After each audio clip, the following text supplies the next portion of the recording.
అన్య అన్య అరణ్య శరణంలో చూస్తే వారు భక్తిని గమనించి తమ శక్తిని ప్రసాదిస్తారు.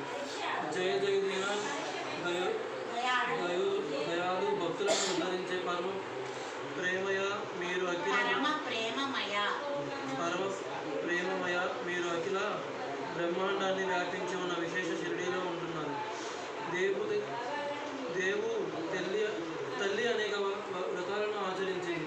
వ్రతాలను ముఖ్యంగా ఉద్యాపన చేయాలి, లేకపోతే అసంతృప్తిగా చేసిన వ్రతానికి పుణ్యం కలదు.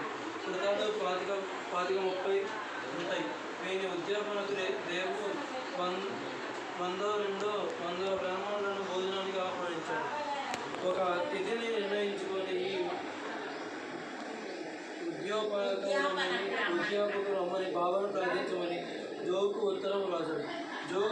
ఆ ఉత్తరాన్ని మొత్తం బాబాకు చదివి వినిపించాడు. ఆహ్వానాన్ని బాబా విన్నారు. నా నామస్మరణ